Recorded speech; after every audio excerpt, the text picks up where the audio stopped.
Donc aujourd'hui, nous allons passer à la mise en place de l'administration de notre site. Donc ce qu'on va faire dans un premier temps, c'est se créer notre contrôleur pour l'administration des articles. Donc l'objectif, ce sera de lui placer des fonctions qui permettront la gestion des données relatives aux articles, aux posts, et par la suite, on verra comment mettre en place un système d'authentification et peut-être aussi des fonctionnalités un petit peu plus avancées. Donc, encore une fois, je le précise, si vous avez besoin de faire de la gestion de données sur Internet, le mieux est bien évidemment d'utiliser un framework. Là, ce qu'on est en train de créer, c'est un petit framework, mais en termes de maintenabilité peut-être, mais surtout en termes de sécurité, il faut faire très attention à ce que vous pouvez mettre sur Internet. Donc, bien évidemment, le mieux, c'est d'utiliser les frameworks car ils sont maintenus en termes de logique, de sécurité et de maintenabilité par une communauté, par énormément de développeurs. Ici, c'est juste à titre pédagogique. Donc maintenant que vous savez ça, on va pouvoir continuer et mettre en place cette administration. Donc première chose à faire, on va venir au niveau de notre dossier app, controllers, et on va se créer ici une partie admin, donc je vais l'appeler admin, et à l'intérieur je vais créer un post controller.php qui sera le fichier de mon contrôleur pour les articles. Donc je vais le mettre uniquement ici dans un namespace app controllers, et ensuite on est bien sûr dans admin, de façon à refléter toujours le bon dossier. Donc la classe c'est post controller, et on va faire un extend de notre fameux contrôleur principal. Alors attention, ici on est à une profondeur en dessous, donc il est important de préciser use app controllers controller. Contrairement aux autres contrôleurs, on n'avait pas besoin de le préciser car ils étaient au même niveau que notre contrôleur.php. Là, ce n'est plus le cas. Donc ce qu'on va faire, c'est se créer tranquillement une première fonction qui sera une fonction qu'on appellera index et qui va nous faire le listing de nos articles. On va mettre tout ça dans un beau tableau Bootstrap et ensuite on verra ce qu'on pourra faire comme option. Donc on se dirait ici qu'on aurait un post. Alors on va essayer de revenir dans notre bloc contrôleur. On faisait ici un post all, donc on va créer une nouvelle instance de post, donc new post. Alors on n'oublie pas toujours le use, app /models/post. On va lui passer là la connexion à la base de données avec this-getDB. Et ensuite, on va récupérer ici tous les posts en faisant dessus un all. Donc là, comme on avait fait précédemment, on peut tout simplement englober tout ça pour, sur l'instance, faire directement un all.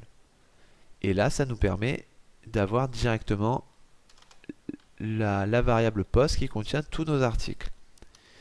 Ensuite, on va pouvoir faire un return this view. Et là, on aurait au niveau de notre chemin, on s'imaginerait avoir un dossier admin. Ensuite, on aurait un dossier post. Et enfin, on aurait un index.php. Et on n'oublie pas ici de lui passer les articles. Donc ce qu'on va faire dans un premier temps, ça va être créer cette vue. Donc au niveau de notre views, on va avoir un new folder, donc un nouveau dossier admin.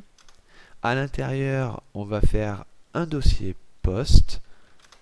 Et enfin, à l'intérieur, on va faire un index.php qui sera notre vue. On va y glisser un petit h1 qui sera administration des articles. Voilà. Et ensuite, dans l'idée, j'aimerais boucler sur mes posts et afficher tout ça dans un tableau. Alors moi, je vais me rendre sur le framework CSS Bootstrap, puisque c'est ce que j'avais utilisé en début de cette série. Donc on va aller récupérer le tableau, donc c'est tout simplement un tableau HTML et on lui donne la classe table, mais au moins j'ai les en-têtes et les colonnes qui sont déjà formatées, comme ça on ne perd pas trop de temps. Donc je copie tout ça et je vais venir coller ça dans mon index.php.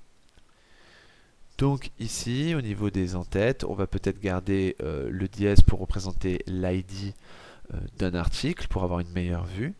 On va indiquer le titre de nos articles. On va également indiquer, pourquoi pas, la date à laquelle ça a été publié, donc publier le.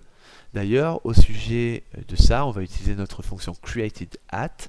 Au niveau de notre modèle, et c'était notre post.php, ici, j'avais précédemment indiqué que pour le formatage, on faisait le jour, le mois et l'année à heure, et il me semble que j'avais écrit ici un M qui ne représente bien sûr pas les minutes, mais les mois. Et si vous voulez les minutes, vous devez indiquer un I. Voilà, donc je crois que c'est quelque chose sur lequel je m'étais trompé, donc un commentaire de quelqu'un a permis de régler le souci, donc voilà, donc je m'étais emmêlé un petit peu les pinceaux, ça c'est quelque chose à régler à ce niveau-là. Donc maintenant, je vais revenir sur index.php, et là, on aurait les différentes options ou les actions qu'on peut faire au niveau de nos articles. Donc je vais retirer les différents listings en dur ici. Et là, ce que je vais faire, je vais avoir besoin de boucler sur mes articles.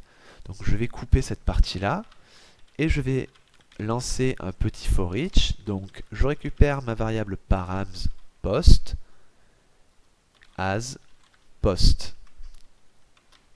Là, je vais de suite fermer avec un end for each. Et je vais venir y coller ma colonne. Donc là, au niveau du premier th, eh bien, on a besoin de l'id. Donc ici, je vais faire un post id pour l'afficher. Au niveau du titre, c'est quelque chose dont on a l'habitude maintenant. On fait un post title. Pour la publication, on va faire un post get created at. Voilà. Et enfin, pour les actions, on va juste laisser deux liens. On va leur donner la classe btn. Alors pour le premier, on va mettre un btn dash warning et le deuxième un danger, que ce soit orange et rouge. Et on va pour l'instant pas mettre d'URL. Là, ce sera pour modifier l'article et là, ce sera le bouton pour supprimer l'article. Donc au niveau de notre vue, c'est pas trop mal. A priori, il n'y a aucun problème. Je suis assez satisfait de ce qu'on a créé. Peut-être maintenant, on va devoir créer nos routes. Donc, dans le fichier index.php qui se trouve dans le dossier public, je vais venir sauter une ligne ici. Et au niveau du routeur, je vais créer une première route qui serait /admin/post avec un S. Et là, je vais aller chercher donc le namespace complet de notre post controller, donc app /controllers /admin /post controller, et on avait dit qu'on appellerait la fonction index. Donc maintenant que la route existe, on ne devrait pas avoir de soucis. On va se rendre sur /admin/post. Et là, je me rends compte que j'ai bien l'administration de mes articles avec les différentes informations. Donc hors caméra, j'ai recréé d'autres articles. Il n'y a pas spécialement de soucis à ce niveau-là. On a les boutons. Donc maintenant, on va peut-être voir comment se mettre en place le bouton pour supprimer un article. Donc si je clique sur supprimer, je devrais atterrir sur je devrais appeler une fonction qui va retirer la donnée en base de données. Donc là, pour l'instant, je vais juste laisser le lien. Bien sûr, c'est quelque chose à ne pas faire, puisque on va devoir traiter peut-être la chose en post, pour des raisons de sécurité évidentes. Mais ça, on va le faire juste après. D'abord, on va laisser notre route en get, et ensuite, on ira changer ça en post, et bien sûr, réadapter notre routeur. Donc, je vais faire un get admin/post, et là je vais peut-être faire un /delete /2.id. Ça sera mon URL pour supprimer un post. Ce que je vais faire ici, c'est copier-coller tout le nom de mon contrôleur et dire que j'appelle ici la fonction destroy. Donc première chose à faire, se créer la fonction destroy. Donc on va aller au niveau de notre post contrôleur, on va faire un public function destroy et on se dirait bien évidemment qu'elle attendrait un entier qui serait l'id. Donc première chose à faire, on va venir récupérer le post avec un new post, on fait un this getDB et ensuite on va englober tout ça pour chaîner la méthode findById et on va lui passer l'id. Ou alors, ce qu'on peut se faire directement, c'est après avoir récupéré notre post, faire un petit peu comme sur Laravel, appeler la fonction destroy et on lui passerait l'id. Donc on va plutôt faire ça. A priori, cette fonction-là n'existe pas, en tout cas on sait que c'est une requête SQL qui va nous renvoyer soit vrai, soit faux, puisqu'il n'y aura pas de fetch ou de fetch all. Donc on va stocker ça dans une variable result, et si result est égal à true, on n'a pas de souci. Qu'est-ce qu'on veut faire? On va bêtement faire un header location et revenir sur /admin/post. Voilà. Donc on va venir créer cette fonction destroy. Donc quelque chose d'assez évident à comprendre, c'est que la méthode destroy, elle est là pour supprimer une donnée. Supprimer une donnée, c'est quelque chose de sensible, mais c'est aussi quelque chose qui arrive souvent. Donc on ne va pas le mettre, ce ne sera pas propre à notre post.php, on va plutôt le créer dans notre modèle.php. Donc je vais créer un public function destroy, ça sera ma nouvelle fonction.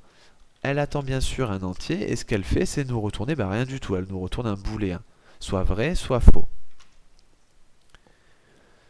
Dans l'idée, on ferait un return this query, et là, on ferait un delete from.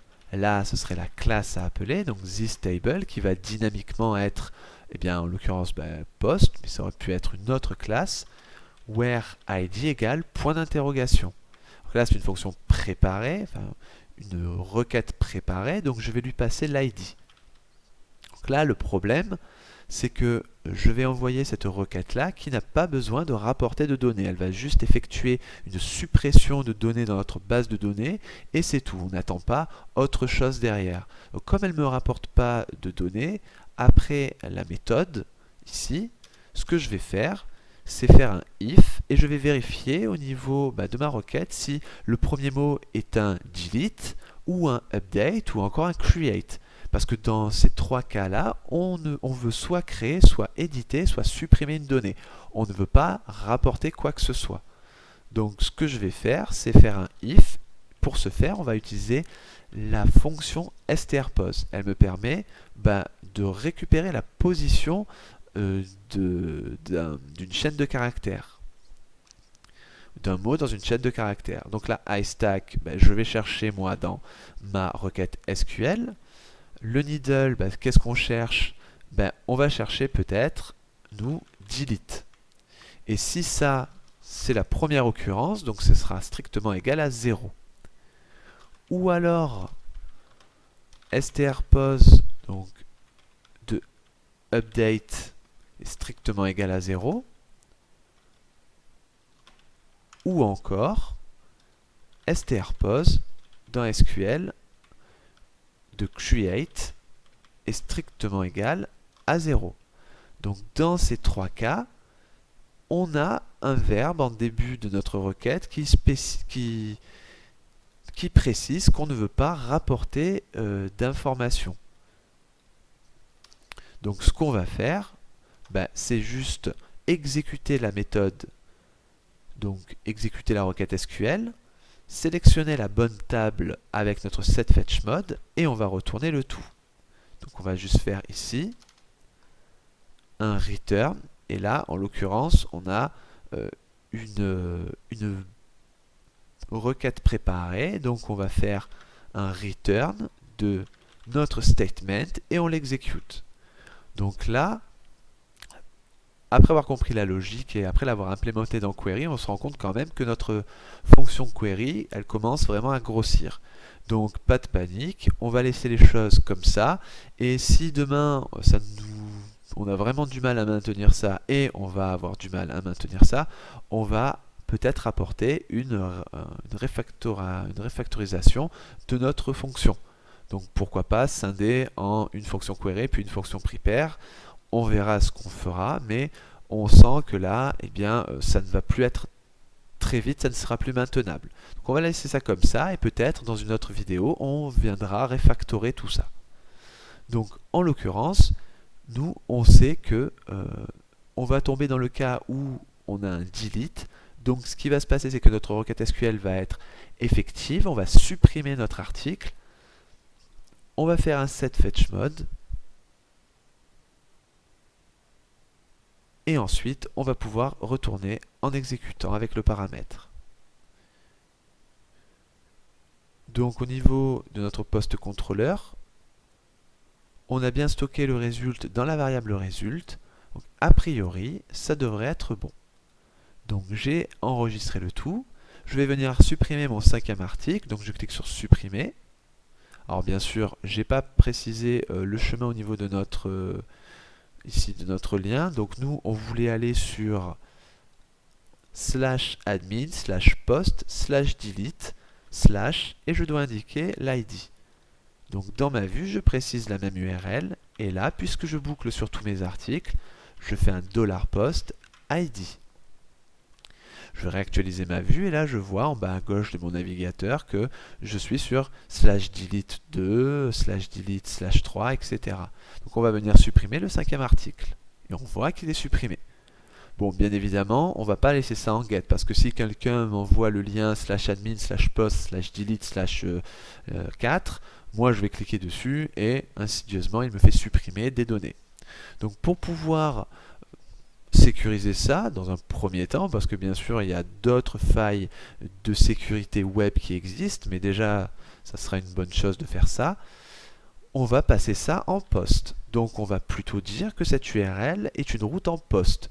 Donc là il n'est pas très content parce que la fonction méthode, la fonction post n'existe pas. Donc on va traiter le cas avec ce verbe. Et ça se passait au niveau de notre routeur. Donc on va aller dans routeur.php et ce qu'on va faire, c'est tranquillement copier-coller notre fonction get. Ici, je vais l'appeler post. On garde bien sûr un chemin et une action. Ça restera une instance de route, seulement on viendra la stocker dans un tableau qui aura la clé post. De cette façon-là, lorsqu'on boucle, il retombera sur sur une request méthode qui sera différente, qui sera post. Il trouvera notre URL, matchera, exécutera le code.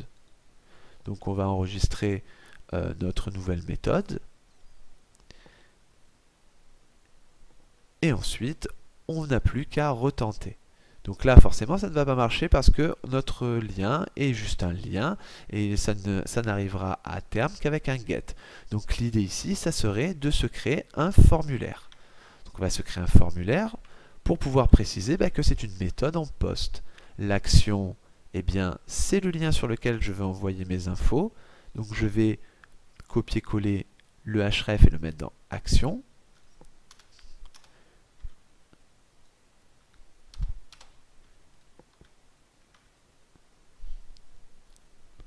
Maintenant, je vais juste me créer un bouton de type submit et je vais l'appeler supprimer. On va lui donner une classe btn-danger et je crois que pour éviter des soucis de comportement de bouton par défaut, on va juste mettre un display inline. Alors ça sera un style. Je crois même que c'est une classe de Twitter Bootstrap et c'est juste des dash inline, comme ça. Donc on va voir ce que ça donne. Impeccable. Donc là maintenant, c'est le bouton d'un formulaire. Et ce n'est plus juste un lien qui va nous emmener sur tel ou tel lien. Donc je vais cliquer pour supprimer mon 4e article. Et je vois que maintenant, ma méthode post est effective. Donc si je veux supprimer l'article, mon premier article, je le supprime et je n'ai plus que mon 3e et mon 2e article. Donc voilà pour l'initiation à l'administration de nos articles.